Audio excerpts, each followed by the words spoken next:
If you're thinking about selling your home in 2026, I want you to listen closely because the decisions you make now, not next spring, not next summer, but right now, will have a huge impact on how much money you walk away with next year. I talk to so many homeowners that say, I want to sell next year, but I'm going to start working on it in the spring.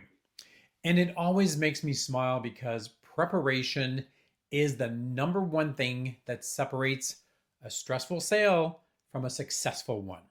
So today I'm breaking down the 5 things you absolutely must do before selling in 2026. These are the exact steps that help my clients sell faster for more money with fewer surprises and a lot less stress.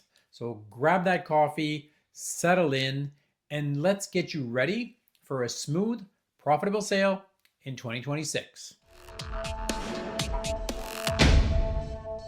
The first thing to do is to get a pre-listing market assessment. Before you paint anything, before you declutter, before you start packing boxes, the very first step is understanding your home's true position in today's real estate market. A lot of people guess their home's value based on what their neighbors sold last year, the year before, or what's currently listed down the street or in the neighborhood. But here's the truth. Those numbers don't tell the full story. A proper pre-listing market assessment looks at the current market conditions in your neighborhood, in your area, on your street, inventory levels, comparables that sold what they sold for, the buyer demand, the seasonal trends, what type of homes are selling faster, and what buyers are looking for right now and what they're willing to pay.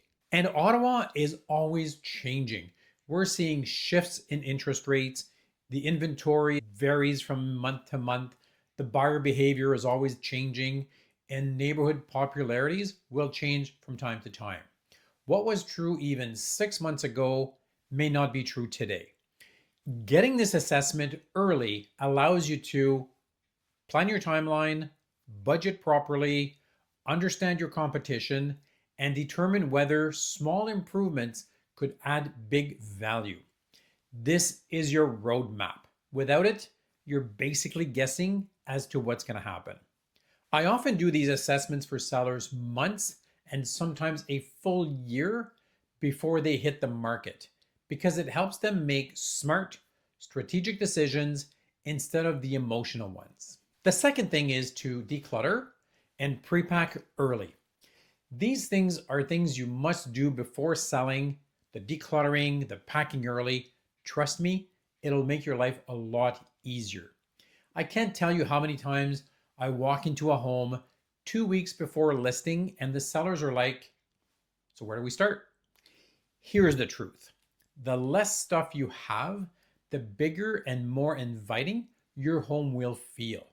Buyers want to picture their lives in your home, not yours.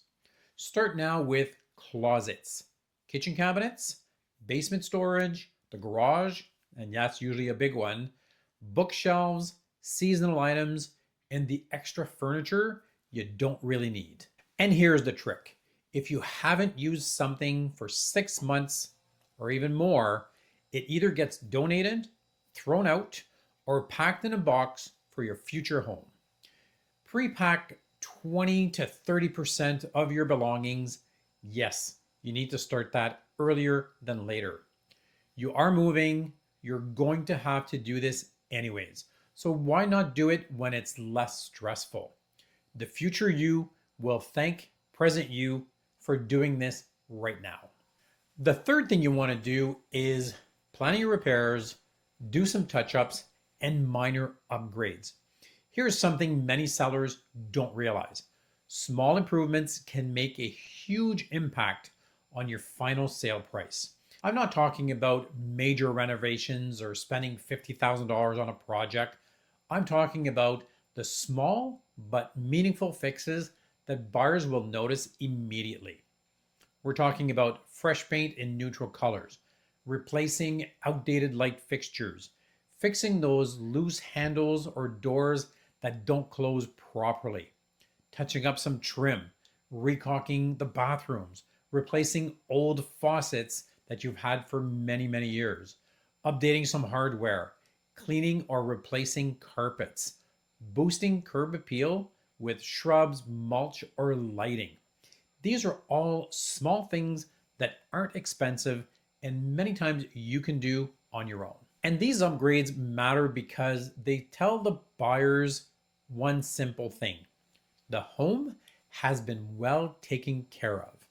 And here's the biggest mistake I see more often than not: sellers wait until the last minute, and when you rush, you either overpay, underestimate the work, or settle for, this is good enough.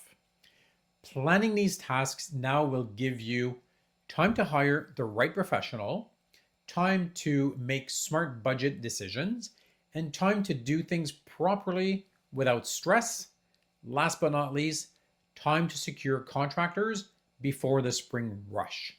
And that brings me to another important point. If you're thinking of selling in 2026, tradespeople are going to get very busy as soon as spring hits. Booking now ensures you are ahead of the curve and you're not going to be missing that perfect contractor. Number 4 is bring in the stager early. This one is huge. Staging is not about decorating.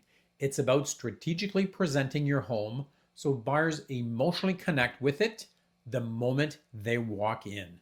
The best stagers know exactly how to maximize your space, highlight all of that natural light, create flow through each room, downplay those awkward spaces in your home, elevate areas that buyers care most about, and make your photos pop even more online.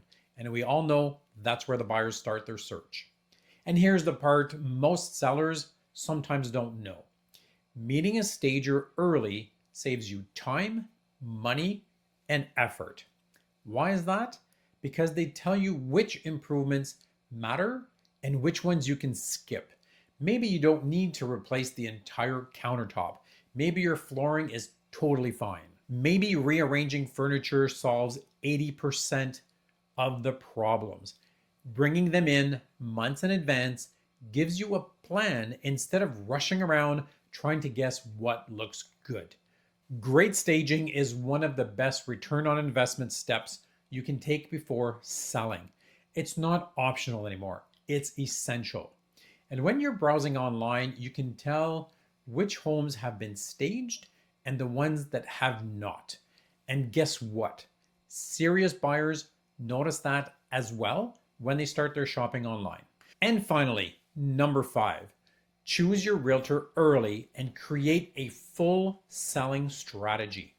Most people think that the realtor comes in at the very end, but the best results always come from planning early. A strong selling strategy includes a pricing strategy, timing the market as much as possible, a great marketing plan, professional photography and videography, listing preparation timeline, an advertising strategy, a pre-market exposure plan, an open house plan, and a negotiation approach. Selling a home is not just posting it on the MLS system and waiting. It's a coordinated plan that begins months ahead of time. And let me be honest, when sellers bring me in early, we create a clear path so that at the time the listing day arrives, there is no stress, no guessing, and no scrambling. Everyone is ready, everything is intentional. Most importantly, you get to hit the market with confidence, and that's what attracts strong offers and serious buyers. So there you have it, the 5 things you must do before selling in 2026. Not next month, not in the spring, not when the mood strikes, right now. If you want to sell at the highest price possible and with the least amount of stress, preparation is your best friend. If you're thinking about selling in 2026 and want help getting started, reach out at any time. I'd love to walk you through your personalized plan. Thanks for taking the time to watch this video. If you found it helpful, feel free to share it, hit the thumbs up, and don't forget to subscribe to my YouTube channel for more straight talk on real estate. I will see you in the next video, but in the meantime, if you have any questions about getting your house ready to sell, make sure to give me a quick call, or you can always email me at jeanricher@jeanricher.com. Merci beaucoup et bonne journée.